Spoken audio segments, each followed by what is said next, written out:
wanna take you for a ride.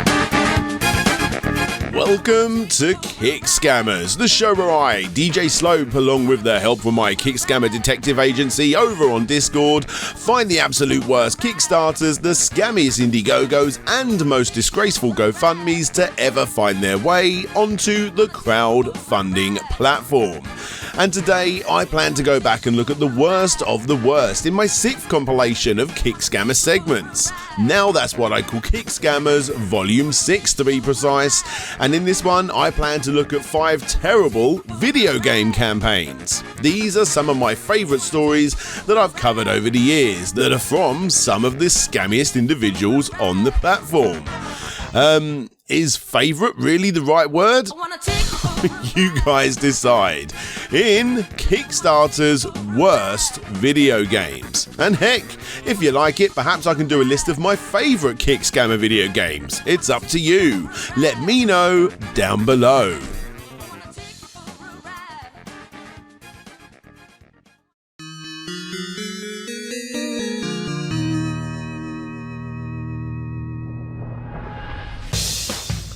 In a world where every single game that's even slightly popular gets a remaster, you gotta start thinking to yourself, do we really need this many?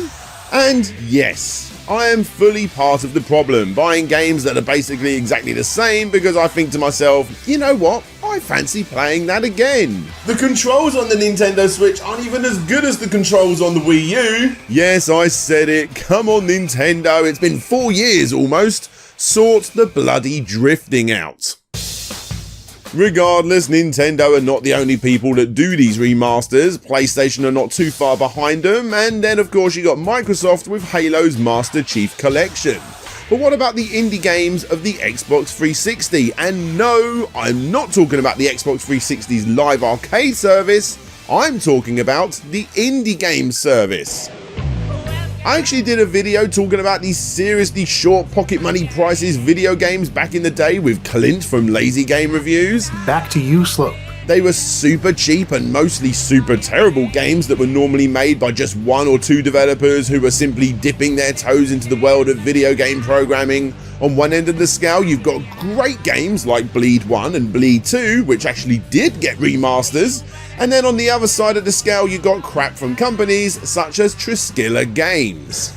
Now, Triskilla Games created a game that was apparently so good that they quit their day job. They moved out of their house, they set up their own studio, and this game is so good that I can't find any gameplay footage of it whatsoever. Regardless, they pumped out a few more games apparently, and then the service stopped, and that was the end of the studio. But one of the games they did pump out before they were forced to stop was Are You Smarter Than a Cheerleader? Hi, welcome. Hi. Why don't you tell us a little about yourself? Well, my name is Slug. I'm from Miami, Florida, and I love to party. Okay, are you ready to play? Yeah.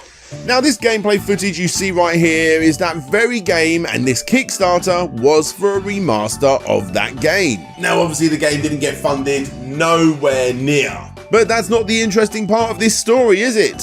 You may have noticed that the original was called Are You Smarter Than a Cheerleader, whilst the remake is called Are You Smarter Than a Porn Star? I mean, he wasn't lying for the most part. 3 out of 5 of these dressed up cheerleader ladies are apparently porn stars, according to him. I did spend a lot of time researching this myself and couldn't find them, but the real reason for the name change was simply to make it stand out. It was a cheerleader on the Xbox to get it approved on that system, and it was a porn star on Steam to get more eyes on the Greenlight page.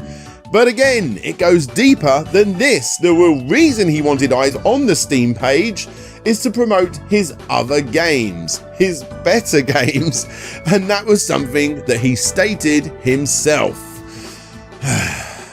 Yeah, better games.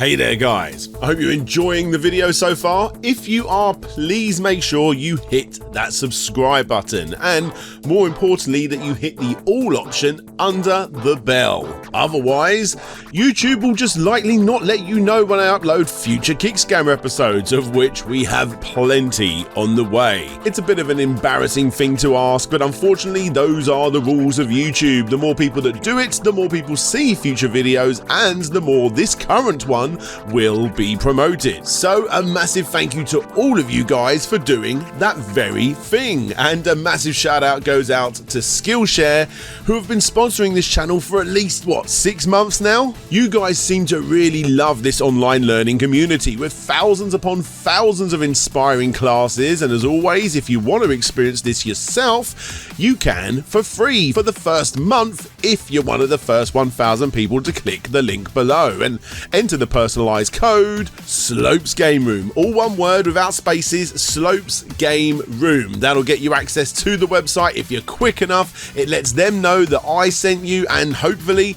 they'll continue to support the channel like they already are. Everyone's a winner. Stephanie Pereira's class on storytelling basics, how creatives and brands can build a following, learn with Kickstarter, is an obvious must for people looking to start their own campaign on Kickstarter. It's a 35-minute video that again you can check out for free if you're one of the first 1,000 people. Regardless of whatever skill you plan on developing or even learning from scratch, Skillshare is the go-to resource for freelancers and entrepreneurs that want to learn a skill for maybe a side hustle or even launch an entirely new career. It's all here, and as stated, as they keep coming back, you guys are obviously already taking part in this awesome offer. Huge thanks to all of you guys that have been clicking that link down below in previous videos, and I hope you guys continue to do so because, like I said, it's an awesome offer. Thank you to all of you guys, and thank you to Skillshare for sponsoring this video. But right now, let's get back to the video.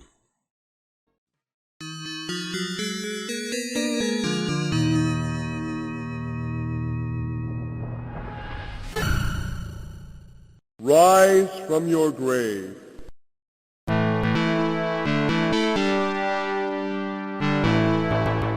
I got no idea what was going on here when the campaign owner decided to make a better version of Altered Beast.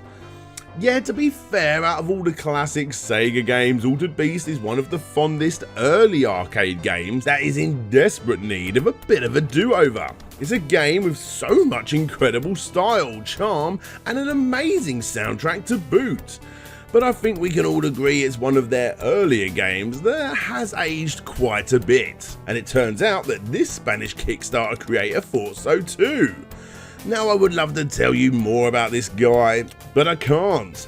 Weirdly, this is the only Kickstarter I have ever come across that does not have a link to find out more about the creator. Strange, right? Well, regardless, poking around I discovered that the guy's name is Ezekiel Renedo, and here he is. Anyway, after looking at one of the laziest campaign videos I've ever seen, Ezekiel actually ends up showing you some genuine concept gameplay of the game. Yeah, it's not that good. He has also gone as far as to create a detailed PDF with his proposal and even contacted Sega themselves, asking them if they fancied selling the rights to him, which they obviously didn't agree to. But I gotta say, props to them for being as nice as they were. The rest of the campaign shows a mental amount of images taken straight from the sprite database, and finally, you got this. Yes, he even posted a link to his Google Drive full of all of his work in progress on Altered Beast: The Return. The Kickstarter went 11 days without anybody commenting or backing, and like I said, Ezekiel contacted Sega over the rights of the game and even they didn't bother taking it down, which meant the campaign was cancelled by the campaign owner himself a whole month and a half early. And looking at the date that those files were modified in the Google Drive, it looks like the game's development only lasted approximately one final month before being abandoned.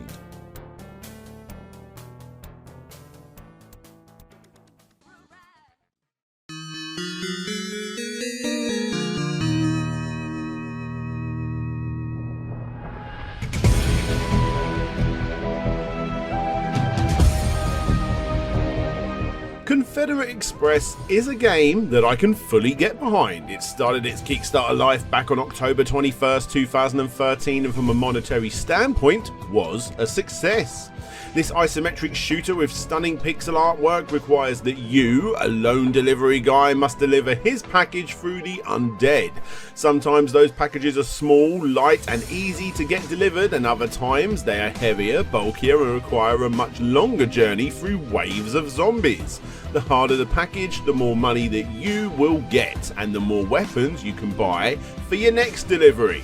The campaign came with an impressive campaign video. It showed both of the two brothers who are making the game looking very honest and respectable. It came with an actual tech demo too, and for only $10 the game was yours. Simple. Both PC Gamer and Destructoid praised the look of this little title, and it ended on 2,386 backers, slapping down a combined total of $39,739 when the goal was only $10,000. Obviously, as the campaign was so highly funded past its goal, it was able to hit several of its many stretch goals, which turned this game into something much bigger than originally envisioned. And as soon as the campaign ended, the first update came in about a month later, explaining that an external small venture capital investment firm had stepped in, offering even more funding in return for the duo's help on their upcoming game, which they believed would only take 2 to 3 months to complete.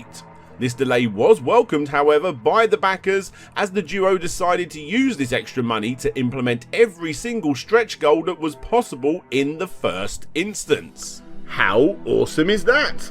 However, all of you long-time Kickscammer fans will have already worked out what the problem here is. If you're thinking that a second game and all of these added extras are going to delay this bad boy, then you are obviously right. 3 months later, a rather impressive update showcased how good the pixel art styled engine was coming along, except that it wasn't for Confederate Express. This was still that sister game, as they put it, by the unknown external company.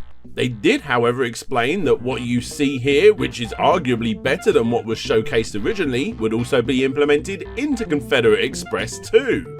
But for now, the real issue is that they can't get that external funding for Confederate Express from the unknown company until this new game is finished. Plus, on top of that, they couldn't even talk about the new game besides what they've shown already, or even tell you what it's called due to being under NDA by that mysterious company. Well, only 4 months later, that NDA was obviously lifted, as Maxim and Dennis Pashanin could finally showcase the fruits of their labour with this external game that nobody backed or cared about, but here it is anyway, Knuckle Club.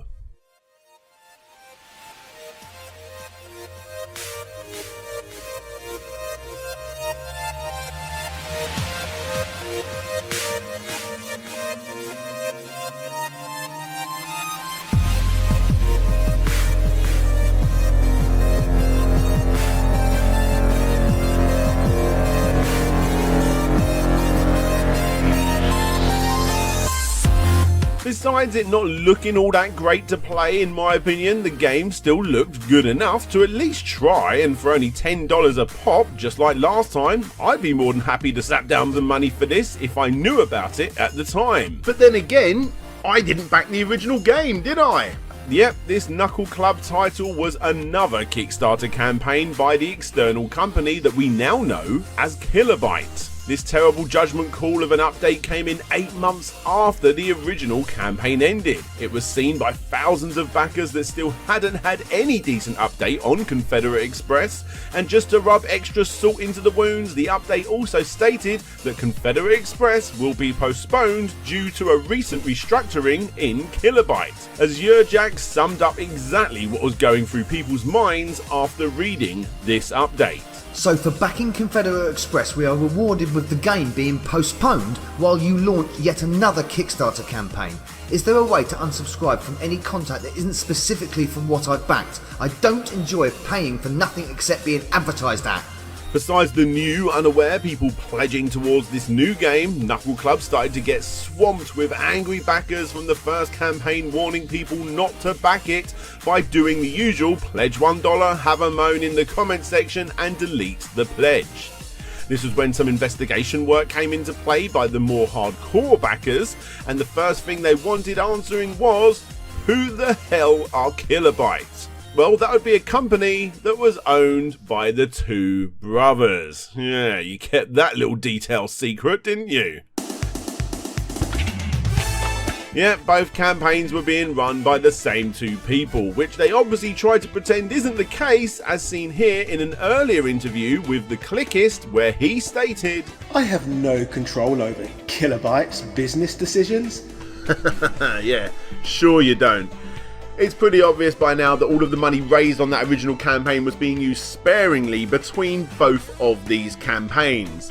But on top of that, that money was also probably being spent in another way too. It was being used to rent out this Airbnb for an entire month, which served as Kilobyte's base of operations. According to the owner, they rented the 600-foot square condo apartment for 44 days from May 25th through to July 8th of 2014.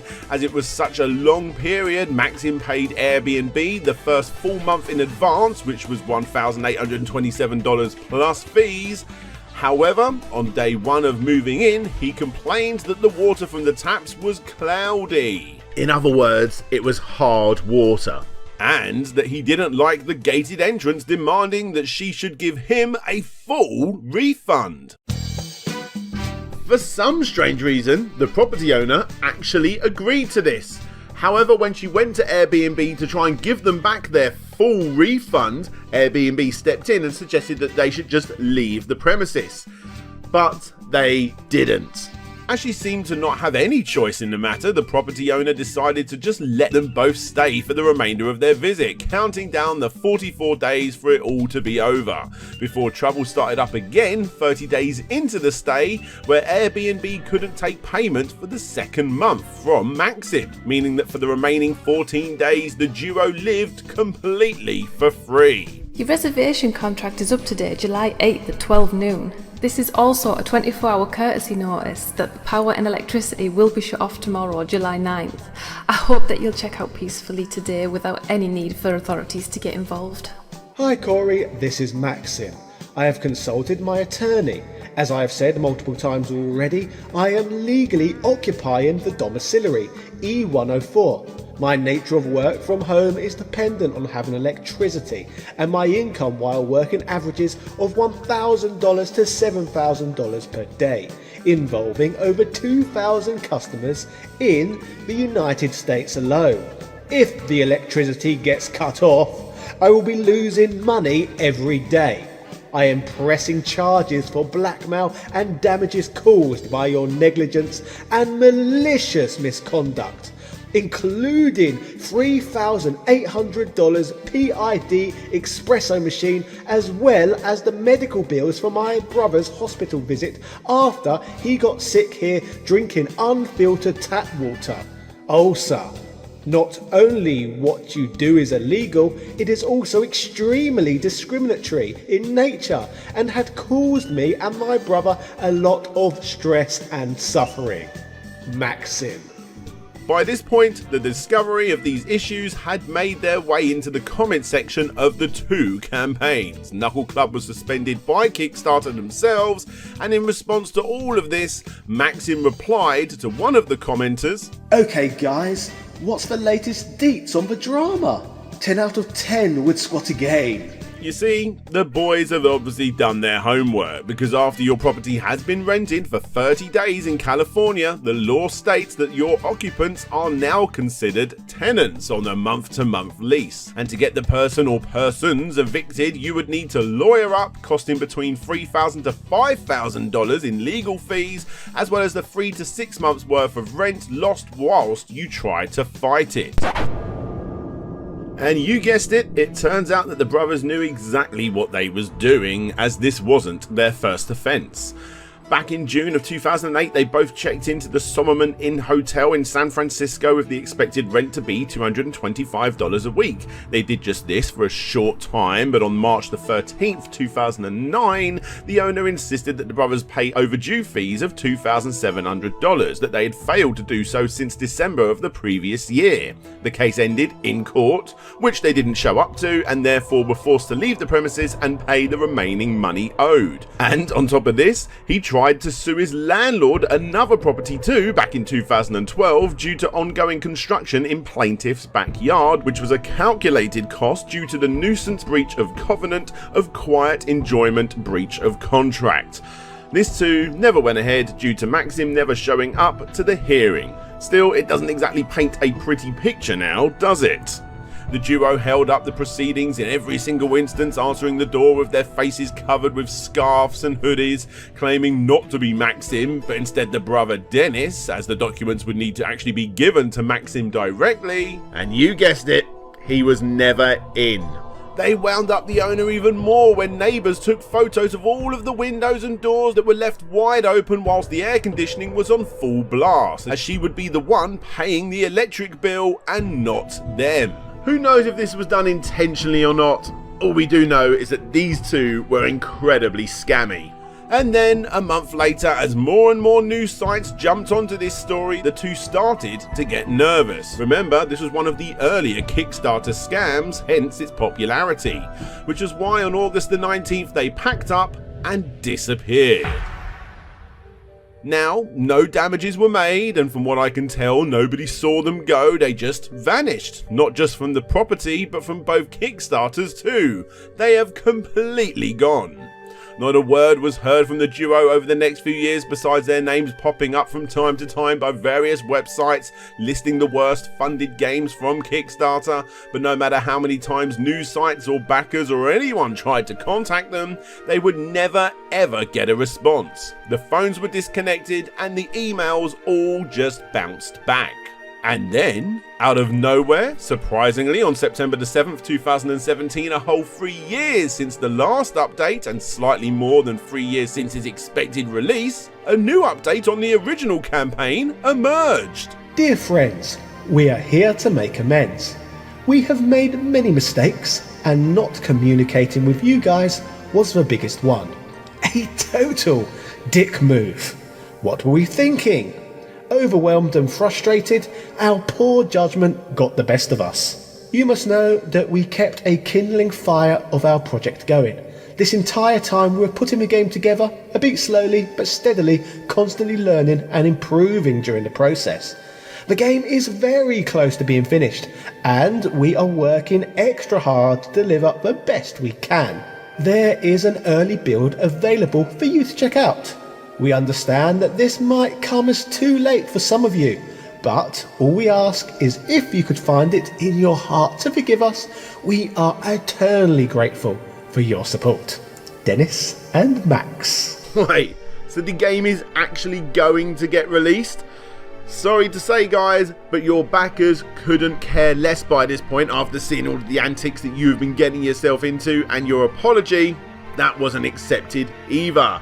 Especially considering you had the nerve to ask for even more money through a link that's no longer available. And strangely enough, according to the comments, some people actually paid. Maybe someone did care. And lo and behold, would you believe it? On the 22nd of April 2018, Confederate Express actually got released on Steam. Guys, this game actually exists. And you know what? I bought it so you don't have to. Please don't support these absolute felons.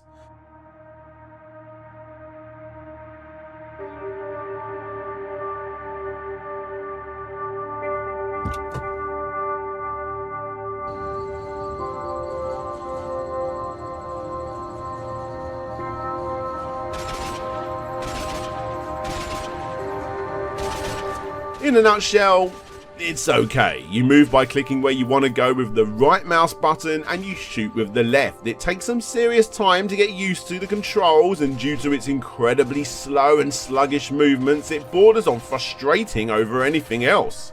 Granted, the game isn't quite as bad as the reviewers, all of which come from Kickstarter obviously, state. It's far from unplayable, but it's not exactly enjoyable either. It's really hard to determine in an isometric view where exactly you will be clicking. You think you're going to be walking downward, but instead you walk up directly into zombie bullets. It's a very odd game that honestly does have a little life hidden inside. I'm sure if it had more development time, then it would be passable, but as it is, it's pretty below average. And one thing's for damn sure, it has nowhere near the amount of extra features that the team promised. Because apparently, if you want all of those extra features that were promised to you, it's actually going to cost the duo about $400,000 instead of the $40,000 that they originally got. And when backers confronted Maxim asking him to explain the shortcomings found in the game, he perfectly responded. Backers should take responsibility for choosing a too good to be true Kickstarter project to fund. The rest of promised features, world generation, weapon modding, skill tree, etc. is pure imagination. As in, the developer has not shown the ability to deliver those features in any way. That doesn't mean you get to say we did not deliver. No, it is you who didn't do your research before spending money frivolously. Well, I think that sums him up quite nicely, doesn't it?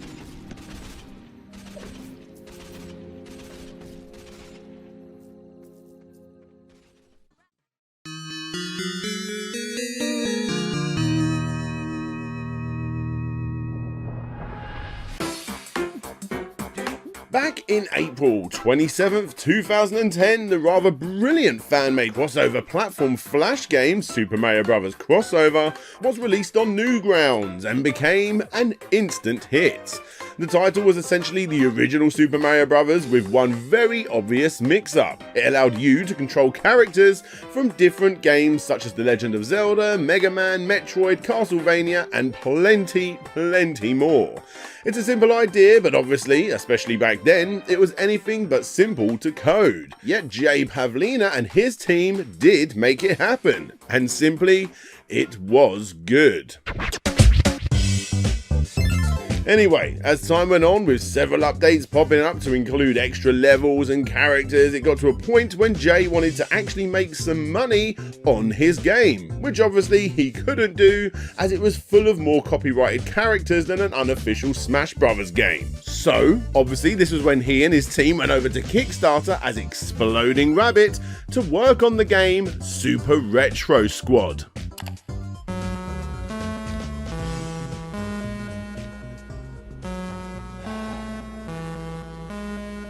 Games have changed. I remember back when a game like The Legend of Zelda for Nintendo was considered epic. But now it takes a multi-million-dollar game like Mass Effect 3. Because of my love for these classic games, I made a fan game called Super Mario Bros. Crossover that combined all the best characters from Nintendo into one game. But sadly, since I don't have the rights to these characters, there isn't much I can do with the game. If only there was some other way. Who could that be? Jay, you should make your own game based on Super Mario Bros. Crossover. Whoa, that is the best idea I've ever heard. Yeah, you can use your own characters, graphics, and music. Yeah, I'm gonna get started right now. Zach, we're making a new game. You need to make some awesome graphics right now.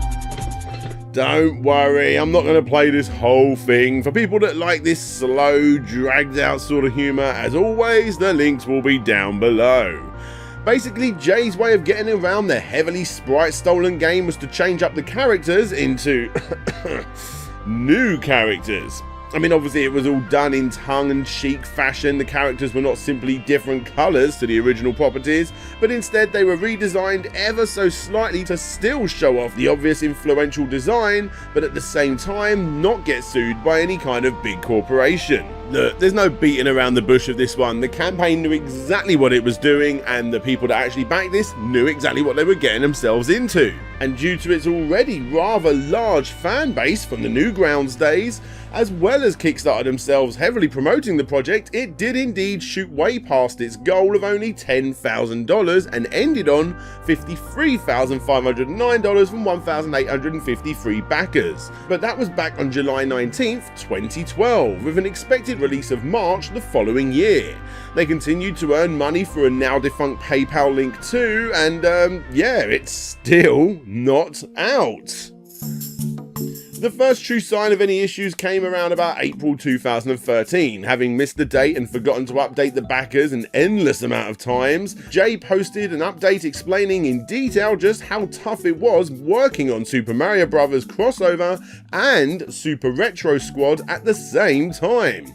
But things will get better. He is setting up ways to remind himself to update backers, and although this update was met with praise, nothing much was really done. Development was getting done behind the scenes, but it seemed that the team were way more fascinated with throwing it away and starting again or adding new stuff than actually working on the game properly. Super Retro Squad became Super Action Squad, the 8-bit graphics became entirely 16-bit, the game was then going to be split into parts rather than one solid experience, and when people questioned him about his constant desire to change up the game over and over, he responded that it actually was a positive thing to have someone like him be able to adapt when needed to. As expected, it was believed that the money used for this was actually used to continue on with Super Mario Bros. Crossover, or that the money was used to buy a house, as well as every other speculation under the sun. However, the truth is that this is simply one of the most unorganized games found on Kickstarter, because in March of 2014, the game was put on hold indefinitely, due to them simply not being able to complete such a massive game from scratch, and almost a whole year later development resumed again with little to nothing to show for it until February of 2017, when a proper trailer for a new game was released called Glitch Strikers.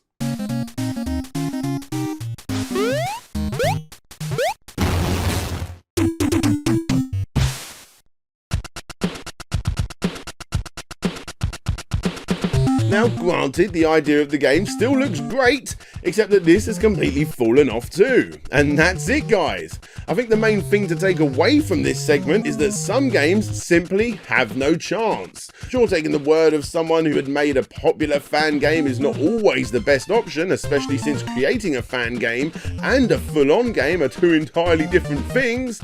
I suppose the question is, will we ever see anything from Super Retro Squad, Super Action Squad, or Glitch Strikers, whatever you want to call it? Honestly, I mean, I hope so, but the reality is, what you have here is essentially a smaller version of something like, I don't know, Duke Nukem Forever? Be very careful what you wish for, especially if it's from someone like this. A guy that prides himself with being able to adapt to new situations, even though he's the one changing it up constantly. Sorry to say, but I think it's time to move on.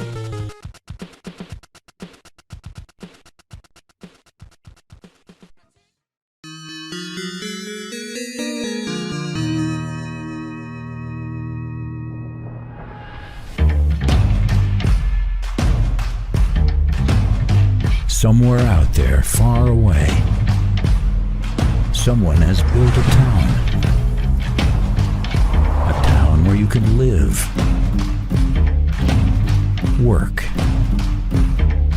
do business, and which can be governed.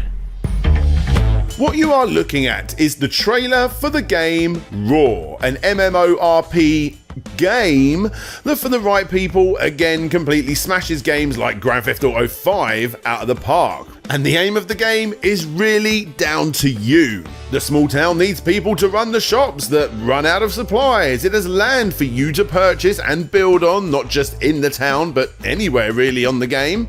Find the best way to earn money, whether that be in the service industry, hospitals, starting up your own factory entirely. Don't forget to build a warehouse too and hire real world workers to work in said factories, produce any kind of goods, and then work with courier companies to deliver those goods, again, other players.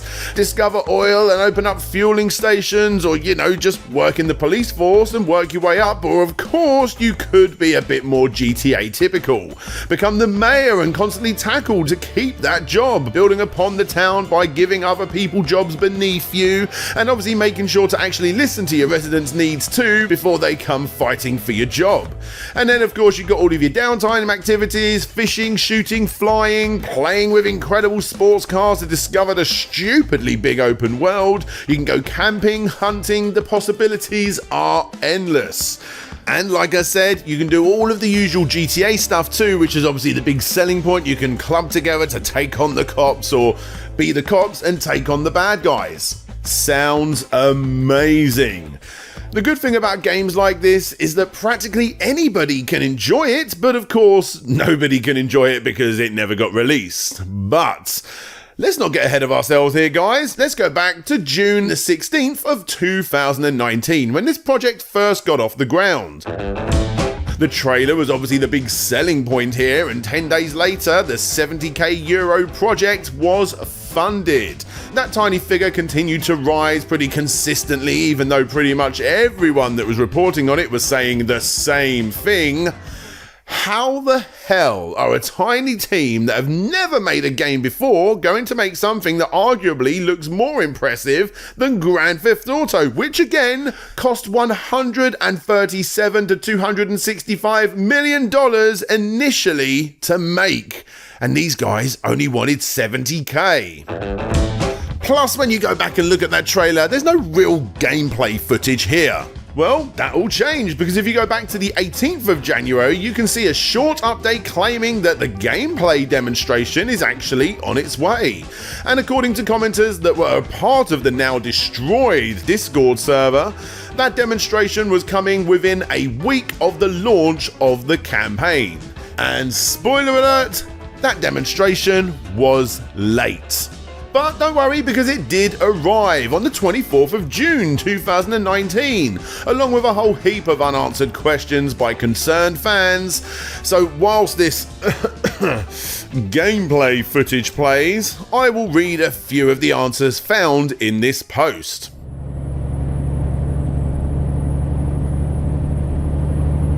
Why the goal is $79,000? You can't do anything with this budget. We had to prepare our campaign in a hurry. We planned to prepare some gameplay but did not have time due to the above reasons. We decided to reduce our goal to 79,000. Of course, we need a lot more than 79,000. The minimal comfortable amount is about 300,000. We said earlier that there will be several fundraising campaigns. Kickstarter is the first stage. After Kickstarter campaign, we will start Indiegogo campaign. By the time we open it, we will have a small community already. This will give us even more confidence, and the Indiegogo campaign should go very well according to our calculations. How are you going to deal with troublemakers on the servers? In fact, this is not a problem. First, the server administrator will be able to give reliable players moderator rights. The moderators will be able to put violators in the blacklist. Do you use open marketplace assets? Of course we use public assets. We're not hiding it. Of course, all public assets will be replaced with custom ones over time. There's plenty more in this post, you can go look at it yourself, but honestly, it's mostly just fluffer. Kinda like how the campaign trailer looked like this, and the gameplay trailer was a lorry driving along a mostly straight road and a car whizzing around a mostly flat terrain. Now, the game looked amazing, and let's be honest, was amazing on paper, but there was still no actual real interactive gameplay proof of any of this ever existing.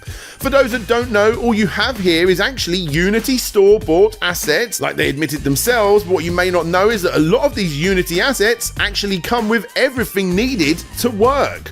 The way the cars drive, including the suspension, the sound, everything is literally part of a Unity store-bought asset that are basically plonked onto this flat terrain. I mean, I'm not claiming I could do this, because obviously I can't, but for those people that are in the know, doing this sort of thing is no more than a couple of hours work, and this is all that they're showing off of a game that has been in development for over 2 years.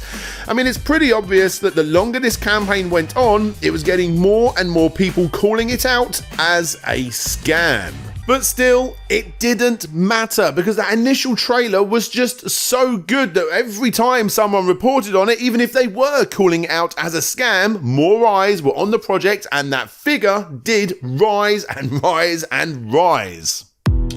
Of course, this also brought on people that were interested to see just how many asset rips could be found, and boy oh boy, was there a lot. Some of which were not allowed to be used in projects like this. Again, for those that don't know, when buying certain assets like these, they come with certain terms and conditions on how they can be used. And some were not even designed to be used for this type of distribution or gameplay genre. Now you may be thinking to yourself that this tiny team, of which there are only really 2 developers working on the game, should be allowed to do this. I mean, unlike Rockstar, for instance, that don't have the ability to have dedicated teams working on creating every single little asset available, these guys should be allowed to do it. And depending on your opinion, I suppose you're not wrong. After all, the team are not denying that they are using assets. I'm sure people didn't quite expect it to probably be every little thing that you see in the trailer, but still, at least they are working on the gameplay mechanics themselves, right? Well, actually, it turns out that they are purchase packs too. Here is the pro-military customizational FPS character asset used in the trailer. Anyway, after this gameplay footage trailer, the campaign hit its goal and the small team continued to promise more gameplay footage trailers, but of course we actually got nothing but excuses, and even more promises in their place. As an example of the things they promised, did you know that your shop's location is actually going to play a big part of its overall success? Your car can only park in certain parking spaces. Every single building will serve a purpose and actually be explorable. Every traffic light will operate, water pipes, ventilation systems, switchboards. After purchasing a vehicle, for instance, you need to register it. Get a number plate. Each car will have a key only available for that one car. And of course, over time, the wear and tear of the car will deteriorate, and they planned to make your character's metabolism work individually to that character too. We will make simple mathematical models of all human organs, connect them and make one organ affect the work of another.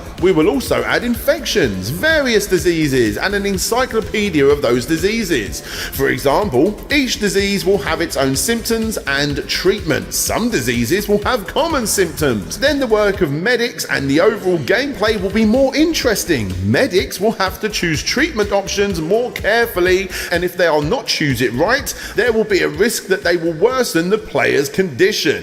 The whole thing is completely nuts, and people are falling for it. Gone are the days of being blown away by the fact that in Shenmue, for example, you need to literally wait for a bus, because that simply wouldn't happen in this game. That is unless someone's actually got the job role of running the bus. Because in this game, you no doubt need to take a bus driver's CPC course yourself, pass your test. That's if someone's actually taken a job that provides these tests in the first place. Then save the money to buy a bus, start a company with all of the official forms needed to start a company. You need to build the bus depot or hire a building company to do so, hire and train your staff, work out their rotas, get official planning for your bus route, and don't overwork yourselves, because obviously it could cause serious damage to your health. Then, if everything goes to plan, that's when you can finally take Ryu to the arcade.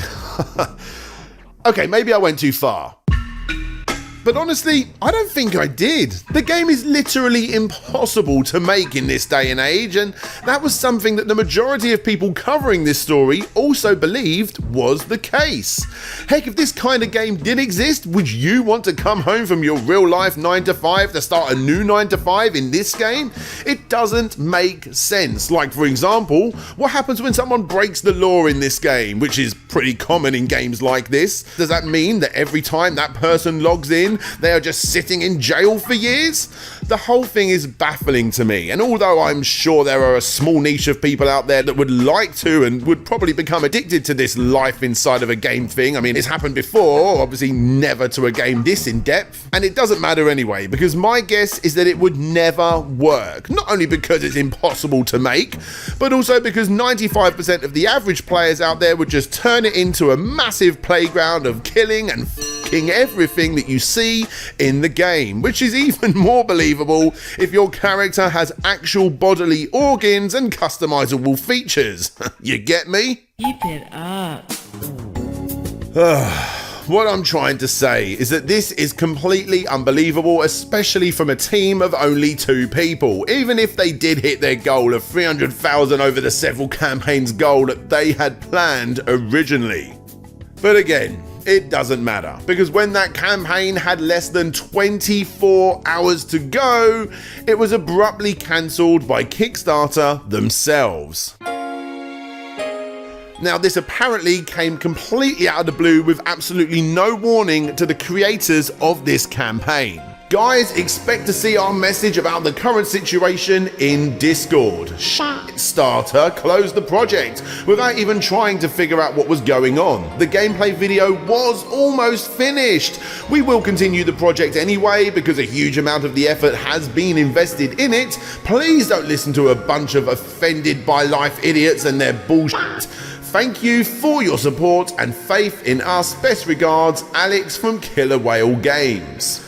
They then went to Discord and explained that even though they were disappointed, they were not broken, and that a new Indiegogo would soon emerge, or possibly even funding on their own website. Regardless, that never happened, and that's a good thing, because when you actually go and try and find these 2 individuals that were working on this game, you soon realise that this game would never see the light of day. Good shot, kid. I think you got him. Because these 2 guys were none other than Arthur and Alex. Finding information on these German-based guys that also have ties and are possibly even from Finland and or Russia is pretty hard. You do have a couple of other people too, but one of those guys did nothing but look after the Discord, whilst the other, Daria, looked after the Kickstarter backers themselves. And here's her introduction.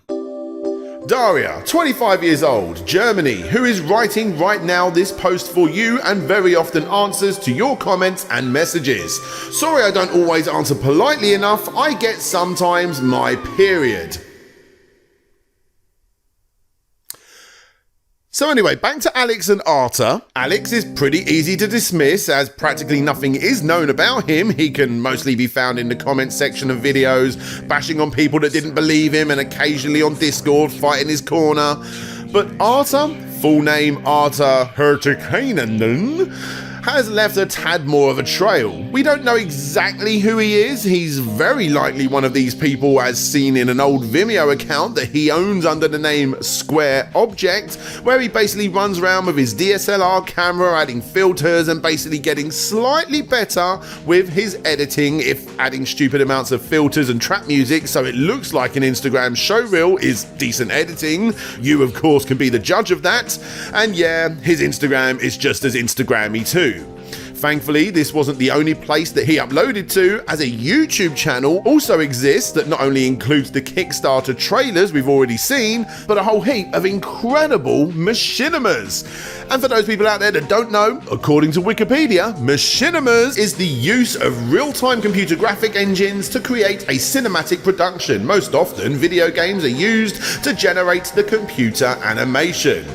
And boy, oh boy, say what you want about these individuals, but Arthur is the king at making these things. Now, look, I'm not exactly in the scene, nor do I follow this whole machinima thing, but these Grand Theft Auto made, I'm assuming they're Grand Theft Auto made machinimas, to my untrained eye at least, are pretty incredible.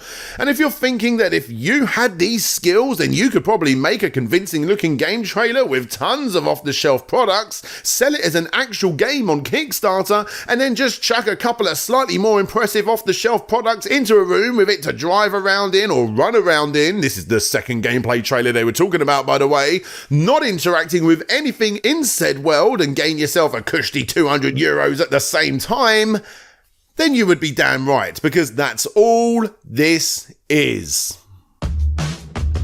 Sure, people will argue the crap out of this, and those people were mostly admins who have been fed the lie in return for a little bit of power in an online messaging app. But even they eventually turned their back on the mysterious developers because nothing was ever shown, besides these 2 gameplay trailers that again technically served as nothing more than a showreel to some pretty impressive off-the-shelf Unity assets.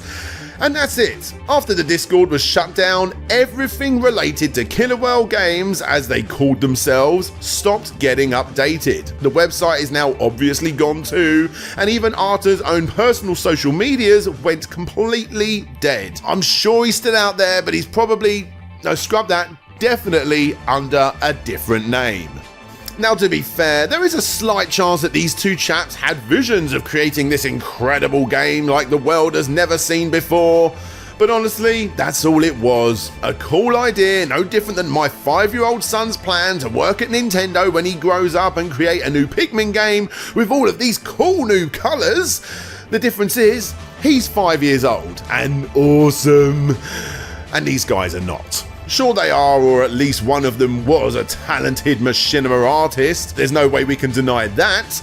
But he was a talented machinima artist that almost walked away with close to €200,000 for a product that simply did not exist and will never exist. Heck, the German website pcgames.de got so desperate with finding out who these guys were that they actually drove to the dev's so-called office, which just so happens to be a block of flats, where they got no answer. Personally, if you ask me, this was a scam through and through. But what do you guys think? Let me know down in the comments section below. Hey there guys, DJ Slope here. Thank you all so much for checking out this video. Yeah, in regards to Kick Scammers, I'm working on one pretty big video right now. You can all work out what that one is. Amigo! Yep, that is coming. That is coming. And also, I'm working on a couple of decent complete histories as well. One is practically finished. It's already been recorded. I'm already halfway through editing. And I've got another complete history I'm working on as well. And both of them are very much going to please the Amiga, old school Amiga fans. I mean, these are games that come out on all systems, but the Amiga fans especially are going to love these next 2 complete histories. But anyway, guys, yes. Thank you all so much for checking out this video. As I said, can't thank you guys enough. Your support on just watching this video, liking this video, sharing this video on social media channels or Reddit or wherever you do, Twitter, all that sort of stuff. All of that sort of stuff really does help the show. I cannot thank you guys enough. Let's give some extra big shout outs though to the Patreon and YouTube members that help me every single month create these videos.